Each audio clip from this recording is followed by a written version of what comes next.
Welcome back to लक्ष्य academy. आप सभी का स्वागत है हमारे इस प्लेटफॉर्म पे। लक्ष्य अकेडमी के प्लेटफॉर्म पे आपका स्वागत है। यहाँ पे हम आरपीएस फर्स्ट ग्रेड इकोनॉमिक्स और कॉमर्स के जो टीचर्स की वैकेंसी आई है उसके प्रीवियस ईयर क्वेश्चंस को हम यहाँ पे सॉल्व कर रहे हैं। साथ ही साथ वो एरियाज जहाँ से क्वेश्चन आपके फ्रेम होते हैं उनको भी देख रहे हैं और क्वेश्चन के पीछे का कॉन्सेप्ट भी हम क्लियर करते हुए चल रहे हैं, है ना। तो ये सारी चीजें हम देख रहे हैं। जो स्टूडेंट फर्स्ट टाइम इस प्लेटफॉर्म पे आए हैं, फर्स्ट टाइम हमारे साथ कनेक्ट हो रहे हैं, वो डिस्क्रिप्शन बॉक्स में एक लिंक गिवन है, वहां से जाके आप हमारे प्लेटफॉर्म से कनेक्ट हो सकते हैं सो दैट कि पीडीएफ वगैरह जो भी है क्लास की वो सारी आपको मिलती रहे और क्लास का नोटिफिकेशन वगैरह भी आपको मिलता रहे। अगर किसी भी स्टूडेंट को प्रॉपर प्रिपरेशन करनी है फॉर द पेपर टू यानी कि कॉमर्स और इकोनॉमिक्स का आपको फुल प्रिपरेशन करनी है तो आप हमारा कॉम्प्रिहेंसिव बैच ले सकते हैं, जिसमें कि आपको paper 1 and test series free of cost कराया जाएगा और पेपर 2 के लिए आपको live and recorded classes, PDF note, test, doubt sessions, ये सारी चीजें आपको यहाँ पे अवेलेबल होंगी। चलिए आते हैं हम अपने कोर्स पे, अपनी क्लास पे आते हैं। देखिए सबसे पहला क्वेश्चन आपकी स्क्रीन पे है। देखिए क्वेश्चंस को सॉल्व करना ना आपके कॉन्सेप्ट्स को बहुत ज्यादा क्लियर करता है, क्योंकि थ्योरी आप पढ़ते जाएंगे आपको पता नहीं चलेगा कि वहां से किस तरीके के क्वेश्चन आते हैं। जब आप क्वेश्चंस को सॉल्व करते हैं ना तो थोड़ा सा कॉन्सेप्ट क्लियर होता है, आपको पता चलता है कि आपकी प्रिपरेशन सही डायरेक्शन में जा रही है या नहीं, है ना। देखिए पहला क्वेश्चन आपकी स्क्रीन पे है कि the acceleration coefficient is the ratio between. जो एक्सेलरेशन कोफिशिएंट है वो किन दो चीजों के बीच में रिलेशन होता है आपका। ऑप्शन 1 है आपके सामने, ऑप्शन ए कि induced investment to the net change in the consumption expenditure, उपभोग व्यय में शुद्ध परिवर्तन के लिए प्रेरित निवेश, सरकार में शुद्ध परिवर्तन के लिए प्रेरित बचत, या इंड्यूस इंग्लिश वाला देख लेते हैं, induce saving to the net change in the government expenditure, then induce saving to a net change in induce investment, या फिर नन ऑफ द अबव। आपको बताना है।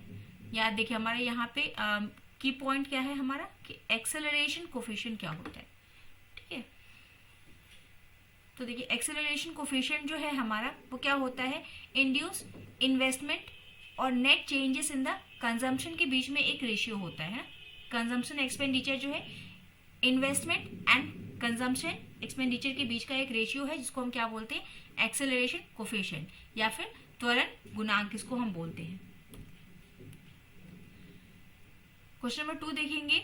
क्वेश्चन नंबर 2 है आपका the welfare of people is not necessarily captured with per capita income because, है ना। लोगों के कल्याण को आवश्यक रूप से प्रति व्यक्ति आय के साथ शामिल नहीं किया जाता है, क्यों, है ना। मतलब कि वेलफेयर को हम प्रति व्यक्ति आय से नहीं जोड़ सकते हैं, क्यों। The quality of work condition matters, जहां पे आप काम करते हैं वहां की परिस्थितियों का अच्छा होना मैटर करता है। द एजुकेशन लेवल मैटर करता है कि कितना एजुकेटेड है, उसका एजुकेशन लेवल क्या है पर्सन का। हेल्थ बेनिफिट्स उसको क्या मिल रही हैं वो आपका मैटर करता है ना। मतलब कि सिर्फ पैसे कमा लेना ही, मतलब एक व्यक्ति की आय कितनी है उसी से आप कल्याण को नहीं जोड़ सकते, है ना।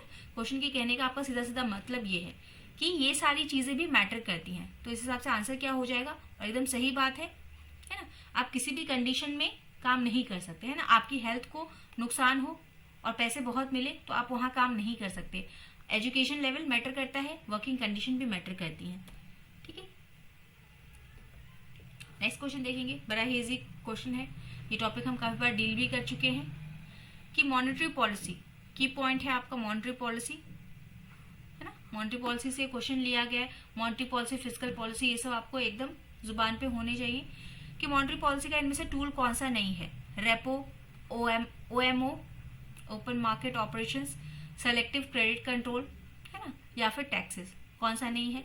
हमने देखा है कि मॉनेटरी पॉलिसी में 2 तरह के होते हैं, क्वालिटेटिव, क्वांटिटेटिव, 2 तरीके के मेजर्स होते हैं। तो बताइए दोनों में से कौन सा एक नहीं आता है। जिनका भी ऑप्शन डी आ रहा है वो करेक्ट है। टैक्सेस कभी भी नहीं आता हमारे मॉनेटरी पॉलिसी में, ठीक है। Taxes are the part of your fiscal policy, राजस्व का ये पार्ट है ना। क्वेश्चन नंबर 4 देखेंगे. Dash tells what the increase in the level of equilibrium income would be for a unit increase in autonomous spending. आपको बताना है. देखिए ये बात कर रहा है level of equilibrium income and autonomous spending. ये चीजें कहाँ आती हैं आपकी?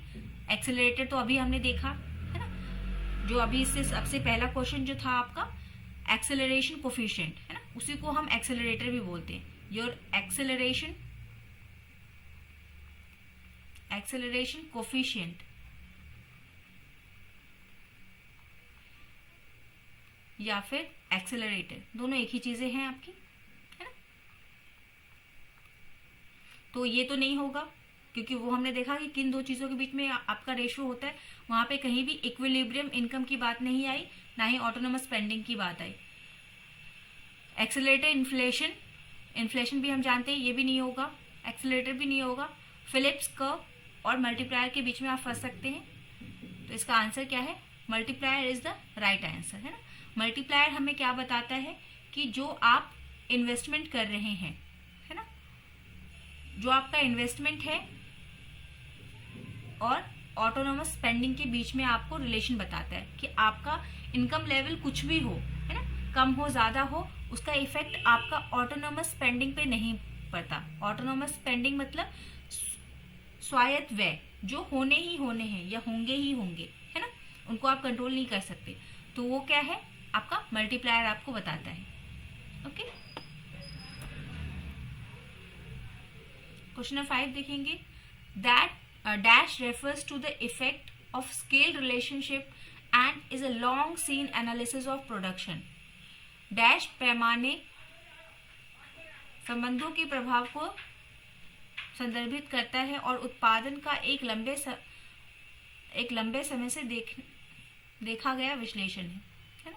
Law of diminishing return, law of production, isoquant curve analysis या फिर return to scale. Effect of scales and long scene.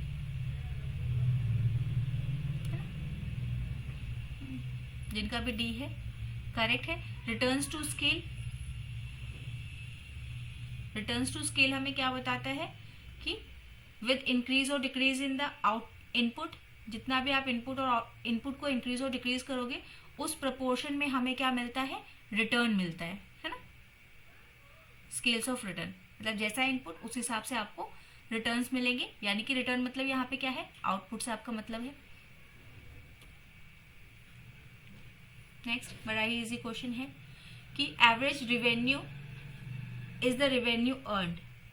जो औसत राजस्व है वो अर्जित राजस्व है. किसके हिसाब से? Per unit input. जितना आप इनपुट डालेंगे उतना आपको रिवेन्यू मिलेगा. पर यूनिट सेल, जितनी बिक्री होगी. डिफरेंट यूनिट ऑफ इनपुट, विभिन्न इनपुट के लिए विभिन्न रिवेन्यू आपको मिलेगी.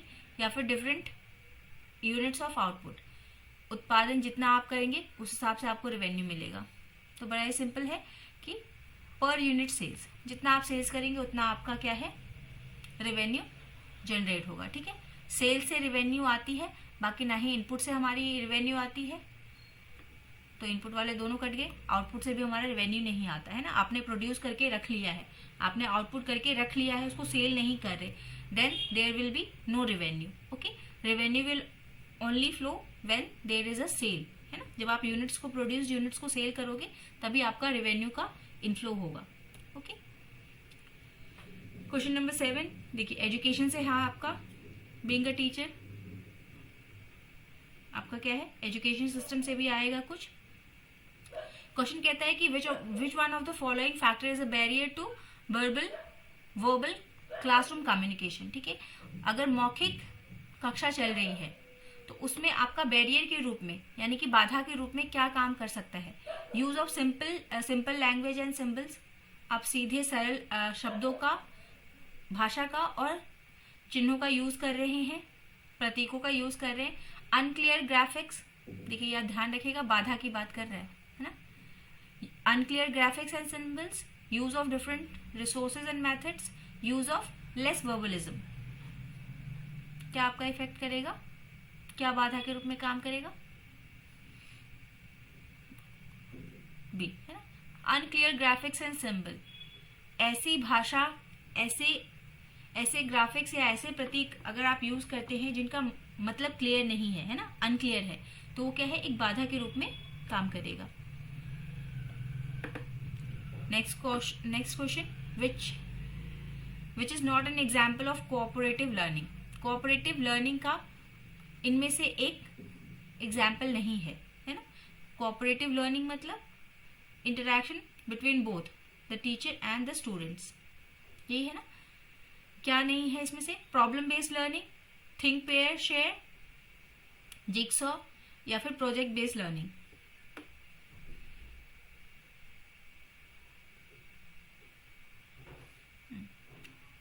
देखिए, प्रॉब्लम बेस्ड लर्निंग जो है ये कोऑपरेटिव नहीं है आपका. बाकी think pair share, jigsaw and project based learning जो है ये सारे आपके किसके एग्जाम्पल्स हैं, आपके कोऑपरेटिव लर्निंग के एग्जाम्पल है ना.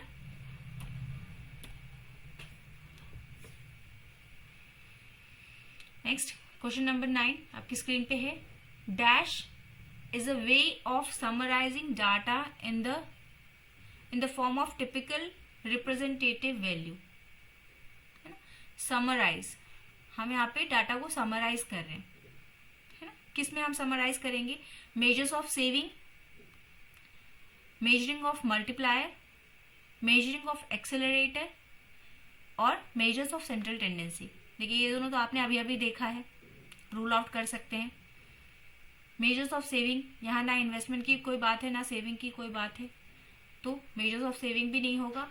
यहाँ पे आपका क्या है, measures of central tendency. Central tendency में हम क्या करते हैं, बहुत सारे डाटाज का हम क्या करते हैं, एक मीन निकाल लेते हैं ना. एक ऐसा वैल्यू हम सबको समराइज करके एक वैल्यू निकाल लेते हैं कि एक क्लास में सभी बच्चों की हाइट जो है, सभी बच्चों की हाइट हमने ले ली और फिर उसका मीन निकाल लिया. हमने कहा कि क्लास की हाइट जो है, एवरेज हाइट, सेंट्रल टेंडेंसी जो है वो 5.8 इंचेस है. मतलब इस 5.8 इंचेस से हम क्या करें कि लगभग क्लास में सभी बच्चों की हाइट इतनी है. तो हमने क्या किया, समराइज कर दिया सारे डाटा को.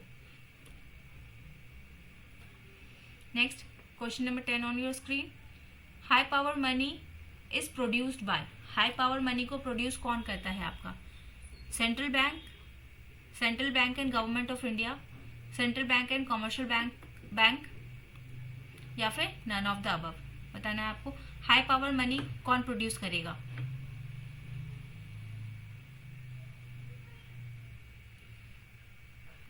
हाई पावर मनी आपकी central bank and your government of India आपका क्या है, ये प्रोड्यूस करती है. ठीक है, दोनों के पास आपका क्या है, पावर इशू करने का राइट है.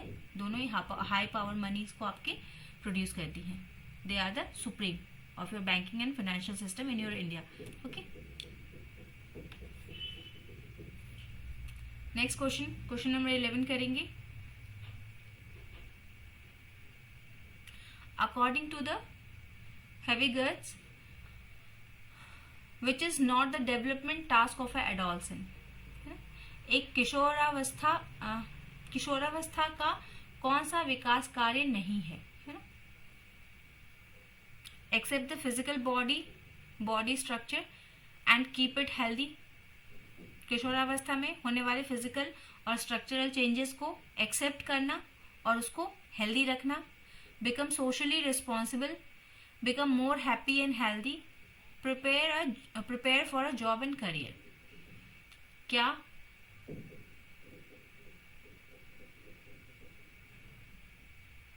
क्या आपका डेवलपमेंट टास्क नहीं है ना.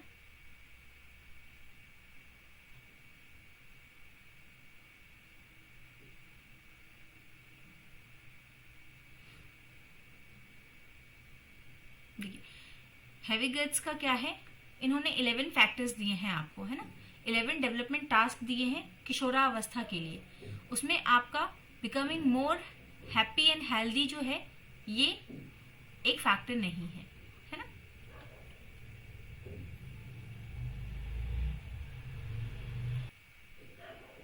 नेक्स्ट क्वेश्चन देखेंगे.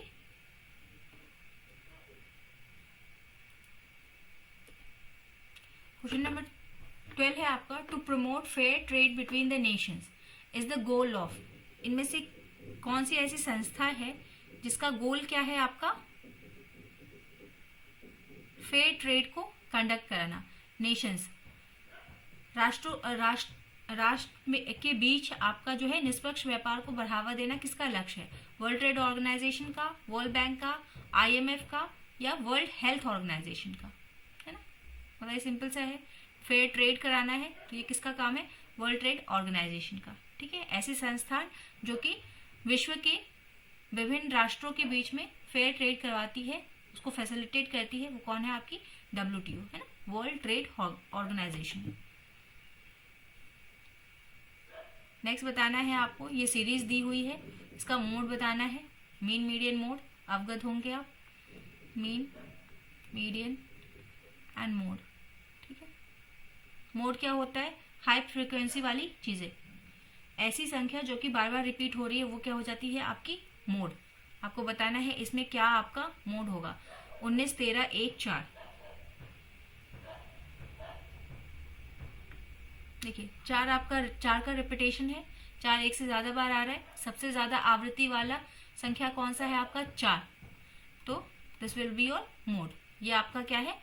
मान हो जाएगा किसका? बहुलक का। Okay, next question, question number 14 and the second last question of this session कि money market is the integration of real and किसका? पेरेटो कोफिशिएंट का। मनी मार्केट जो है दो चीजों का इंटीग्रेशन है, एक तो आपका real and dash, Pareto coefficient का, पेरेटो एफिशिएंट पॉइंट का, IS and LM by Hicks Hansen का, या फिर IS and LM by Marshall Pigou का। किनका है ये? मतलब क्या है ये? जी, जो लोग भी सी आंसर दे रहे हैं इट्स करेक्ट कि मनी मार्केट जो है ये इंटीग्रेशन है आपका real and investment output curve, जो इनके बीच में रिलेशन है investment and output, given by your Hicks Hansen का। हिक्स हैसन ने ये थ्योरी दी है कि ये आपका इन दोनों के बीच में रियल इंटीग्रेशन है मनी मार्केट का।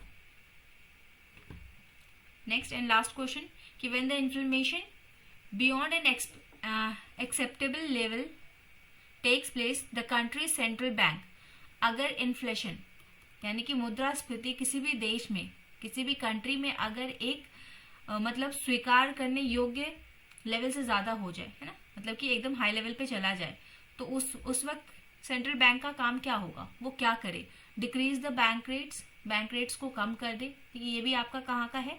कोर एरिया क्या है इसका? मॉनेटरी पॉलिसी, है ना, मॉनेटरी पॉलिसी का ये पार्ट है आपका।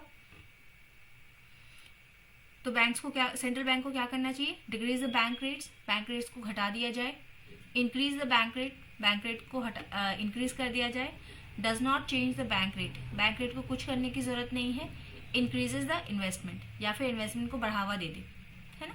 क्या करेगी सेंट्रल बैंक्स? जी, इंक्रीज द बैंक रेट्स। जो लोग भी बी आंसर दे रहे हैं वो करेक्ट है। इंक्रीज द बैंक रेट्स मतलब कि आपको क्या करना है? इन्फ्लेशन है यानी कि there is a lots of supply of money in the market में आपकी क्या है? मनी बहुत ज्यादा आ गई है, उसको आपको कंट्रोल करना है। तो उसके लिए आप क्या करेंगे? बैंक रेट्स को इंक्रीज कर देंगे so that you can pull out the money from the market, है ना। मार्केट से मनी चली जाएगी तो अपने आप इन्फ्लेशन कंट्रोल हो जाएगा। उसके लिए आपको करना क्या है? इंक्रीज द बैंक रेट्स को इंक्रीज कर दें। ठीक है, दैट्स ऑल फॉर टुडे। आज के सेशन के ये 15 क्वेश्चंस थे।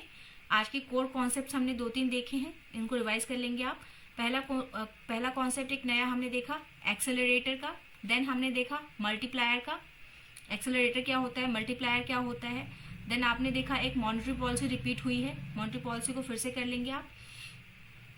और क्या है, और 1-2 थ्योरीज देखी हमने, है ना।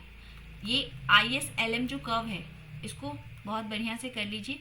ISLM काफी बार रिपीट हो रहा है ना, जितने भी हम सेशन कर रहे हैं, हम प्रीवियस क्वेश्चन कर रहे हैं, तो हर सेशन में, हर 1-2 सेशन में हमको ये मिल जाता है, एक के बाद एक हमको ये बार बार मिल रहा है। तो आप ये वाला कॉन्सेप्ट जो है ये एकदम क्लियरली कर देंगे। और अगर you want the conceptual classes for this तो आप मैसेज कर देंगे, है ना, मैसेज एक डाल दीजिएगा कमेंट बॉक्स में, so that we can cover this topic. Okay, thank you everyone, have a nice and wonderful day.